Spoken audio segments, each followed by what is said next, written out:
একটা ঘটনা দেখছি রে বন্ধু। আমি দেখলাম তুমি রান্না করতেছো, হঠাৎ আগুনটা নিভে গেছে, তুমি আগুনের ভিতরে হাত দিয়া এইভাবে নাড়াচাড়া করতেছো, কিন্তু তোমার হাতের মধ্যে আগুন লাগে নাই এবং তুমি নাড়াচাড়া দিয়া আগুন জ্বালাইতেছো। বন্ধু বলে, বন্ধু এটা আমার কোনো কারামতি নয় রে বন্ধু, এটা একজন মুমিনা, একজন নেককার মুত্তাকি বান্দি দোয়া করেছিল। ওই গুনাহমুক্ত নেককার মুত্তাকির দোয়ার বদৌলতে আমাকে দুনিয়ার আগুন স্পর্শ করে না। সুবহানাল্লাহ। বন্ধু বলেন, বন্ধু কি ঘটনাটা একটু শোনাও, কি এমন ঘটনা ঘটেছিল শোনাও।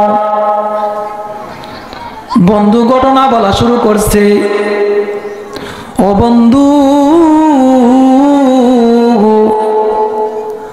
আমি খুব বড় লোকের ছেলে ছিলাম, আমার বাবার টাকা পয়সার কোনো অভাব ছিল না, আমি খুব খারাপ ছিলাম, আমি মদ খাইতাম, নেশা করতাম।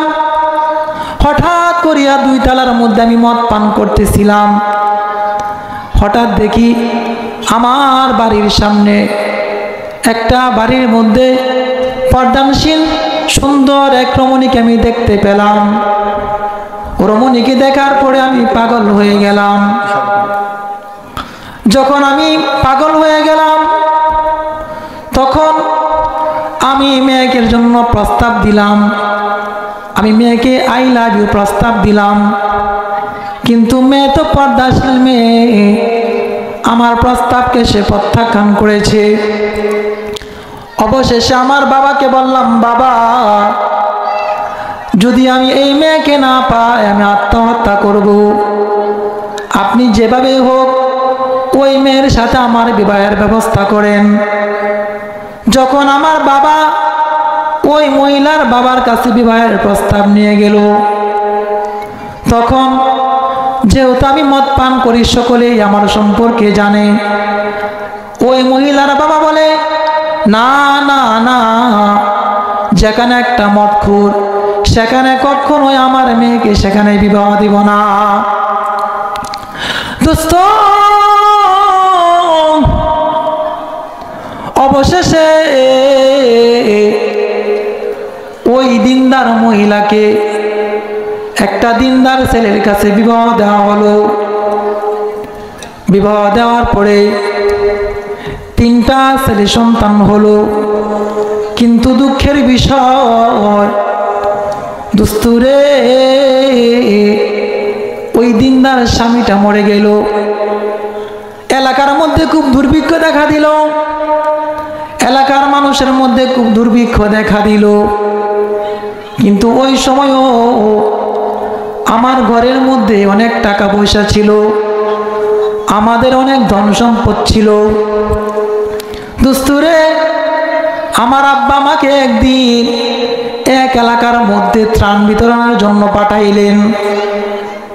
যখন নাকি ত্রাণ দিতেছিলাম, হঠাৎ করে দেখি সিরিয়ালের মধ্যে একজন পর্দানশীল মহিলা দাঁড়ায় আছে। আমি হালকা একটু কিনে দেখলাম ওইটা ওই মহিলা, যে মহিলার জন্য আমি পাগল হয়েছিলাম। দোস্তুরে আমি ওই মহিলাকে বললাম, তুমি কি ওই মহিলা নয় যে মহিলার জন্য আমি পাগল হয়েছিলাম? মহিলা বলল, জি হ্যাঁ। ওই আমি আবার মহিলাকে বললাম, আপনি কি আমাকে চিনেন নাকি? মহিলা বলল, হ্যাঁ হ্যাঁ আমি আপনাকে চিনি, আপনি সওদাগরের ছেলে না সাকুর ছেলে, যে ছেলে আপনি আমাকে বিবাহের জন্য প্রস্তাব দিয়েছিলেন, কিন্তু আমার বাবা আপনার প্রস্তাবকে প্রত্যাখ্যান করেছিল। যখন এই কথা শুনতে পেলাম তখন আমার পুরানো দিনের রাগ আরো ভেসে উঠল।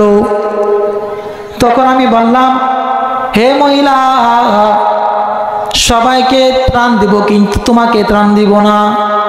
মহিলারে তোমাকে ত্রাণ দিব একটা শর্ত সাপেক্ষে, যদি তুমি আমার মনের বাসনা পূর্ণ করো তাহলে আমি তোমাকে ত্রাণ দিব। নাউজুবিল্লাহ। ওই মহিলা বলে, এ পাপিষ্ঠ যুবক,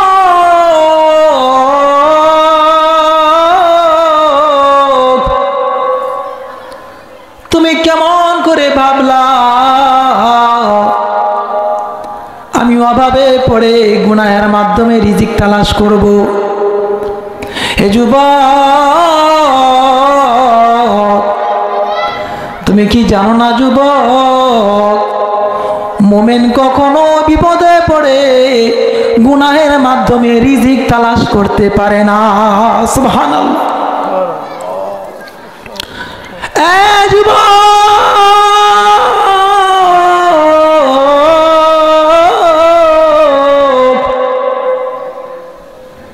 তোমার রিজিকের আমার প্রয়োজন নাই রে যুবক। যে আল্লাহ আমাকে বানাইছেন সে আল্লাহ আমাকে রিজিক দিবে। সুবহানাল্লাহ। মহিলা সন্তানগুলোকে নিয়ে রওনা দিবে। মহিলার 3টা সন্তান। বড় সন্তানরা কথা বলতে পারে। বড় সন্তানরা মাকে বলে, মা ওই পুরুষের সাথে তোমার কি ঝগড়া হয়েছে রে মা? সবাইকে ত্রাণ দিল, তোমাকে কেন ত্রাণ দিল না রে মা? মা ক্ষুধার তাড়নায় পেটটা চুচু করতেছে রে মা। কতদিন যাবত খাবার খায় না রে মা। মা হয়তো আপনি আমাদেরকে খাবার দেন, নতবা আপনি আমাদেরকে গলা টিপে মেরে ফেলুন। দোস্ত, আমি মুচকি হাসতে লাগলাম, ভাবতে লাগলাম মহিলা হয়তো আমার দিকে আবার ফিরে আসবে।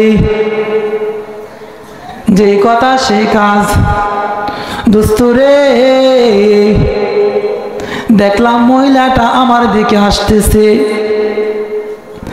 মহিলা আয়েশা বলতেছে, এ পাপিষ্ঠ জালেম, তুমি কি মনে করেছো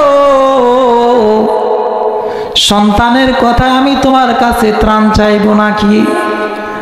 না রে না, না না, কশ্চিন কালেও না রে যুবক। যে মালিক আমাকে সৃষ্টি করেছেন সেই মালিকই আমাদেরকে রিজিকের ব্যবস্থা করবে। সুবহানাল্লাহ। ومن يتق الله يجعل له مخرجا ويرزقه من حيث لا يحتسب। আল্লাহ বলেন, যে বান্দা আমি আল্লাহকে ভয় করবে আমি আল্লাহ তাকে এমন জায়গা থেকে রিজিক দিব যেখান থেকে বান্দা কখনো কোনো কল্পনাও করতে পারে না। সুবহানাল্লাহ। বাবাজি,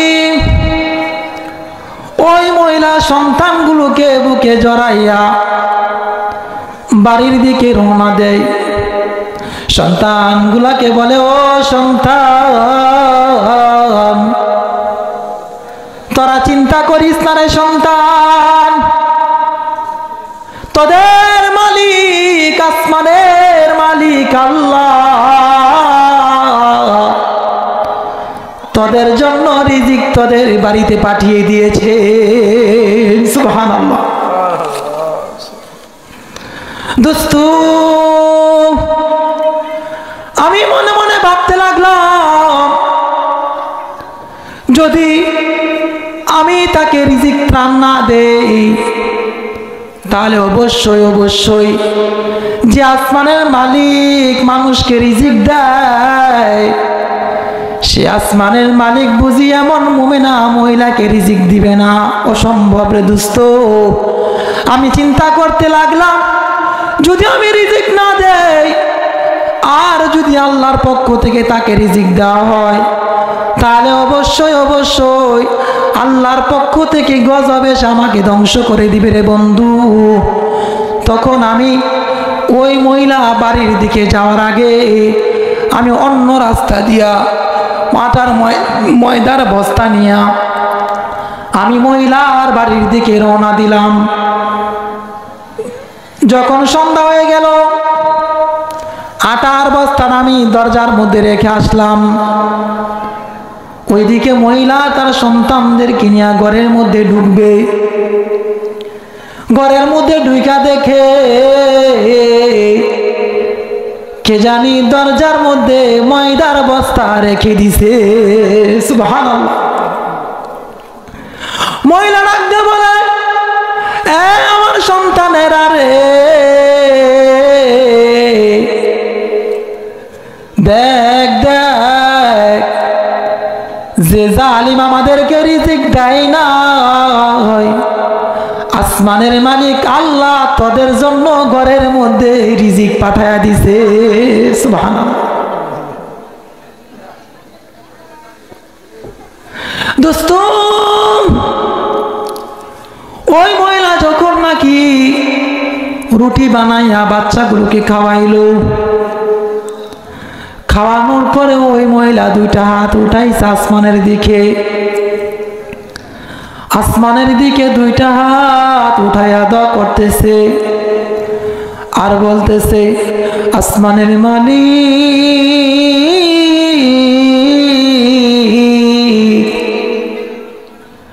ক্ষুধা পেটে তুমি জালিমকে দেখাইলা আল্লাহ, ক্ষুধার তো পেটে তুমি আল্লাহ জালিম পাপিষ্ঠকে তুমি দেখাইলা,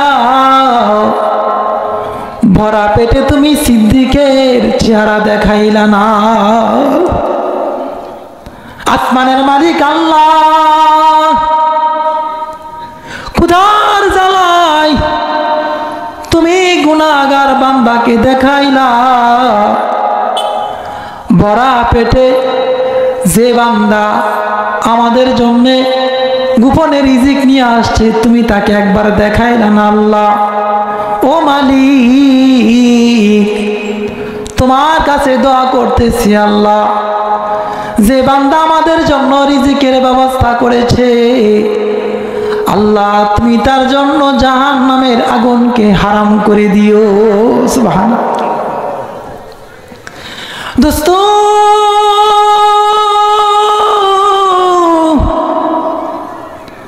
ওই মহিলা আমার নামে বেনামি আমার লাগিয়া দোয়া করছে রে দোস্ত। ওই মহিলা দোয়ার মধ্যে বলতেছে, মালিক,